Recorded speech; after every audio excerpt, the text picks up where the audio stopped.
Hello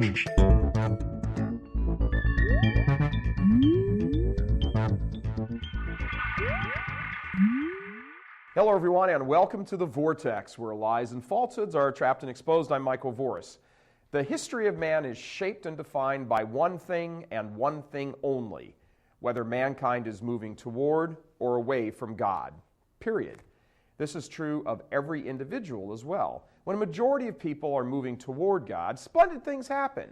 Their minds are set on the things of a higher order, and that wisdom is reflected in their laws and their customs and their daily lives. But when they turn their minds and hearts away from God, disaster sets in and chaos rules. These disastrous thoughts usually begin to collect together and harden into what history calls movements, great societal movements that begin to direct and steer civilizations more away from God. 100 years ago, Pope St. Pius X recognized such a movement coalescing, coming together, and he saw down the road to our present day and its horrifying effects that this movement would have, the terror that it would inflict on nations. The movement was called Modernism, and Pius rightly called it the synthesis of all heresies. He used that term in his famous encyclical, Pascendi Domini Gregis, which means feeding the Lord's flock. It was written to the bishops of the world to warn against the errors of modernism. But what is noticeable is that it is primarily concerning itself with how the errors of modernism damage the church not from the outside, but from the inside. In his opening paragraph, Pope St. Pius rightly points out that, quote, "The number of enemies of the cross of Christ has in these last days increased exceedingly," end quote. But what is most sobering is who St. Pius identifies as those enemies. He says, quote, "The partisans of error are to be sought not only among the church's open enemies, they lie hid, a thing to be deeply deplored and feared, in her very bosom and heart," end quote. He calls them, quote, "the most pernicious of all the adversaries of the church." He says they use the employment of 1,000 noxious arts and easily lead the unwary into error. In a sobering summary, he says they are, quote, "well calculated to deceive souls." Now, all of this comes from the mouth of a pope who was declared a saint in very short order. What did he think was the entryway of this evil into the church?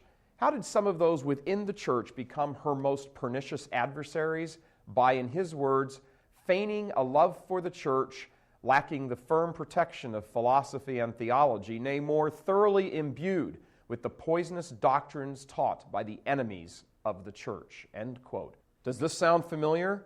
Does the massive, almost complete watering down of the faith that has gone on for the past 50 years or so, the near abandonment and almost complete error that many religious congregations have fallen into, prove the Holy Father's point? And why has this happened?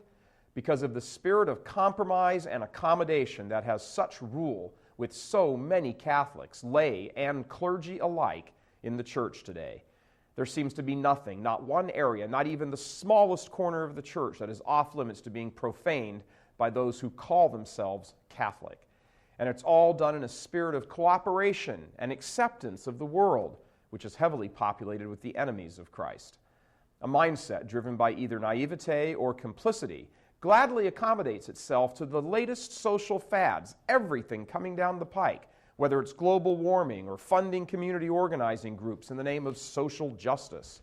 And what is accomplished? Scandal, pure and simple. And what solution does Pope St. Pius offer? He implores the bishops to join him in his efforts.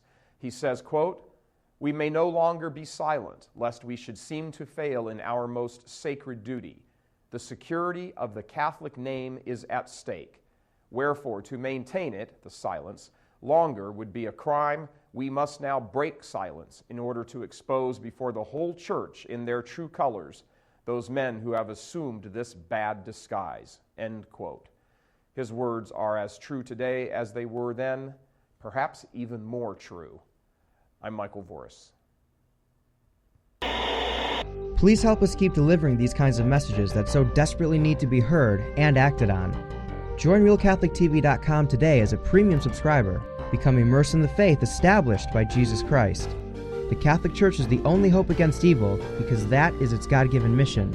As our Lord said, "Apart from me, you can do nothing." Join RealCatholicTV.com today as a premium subscriber and come to learn and love Christ more deeply.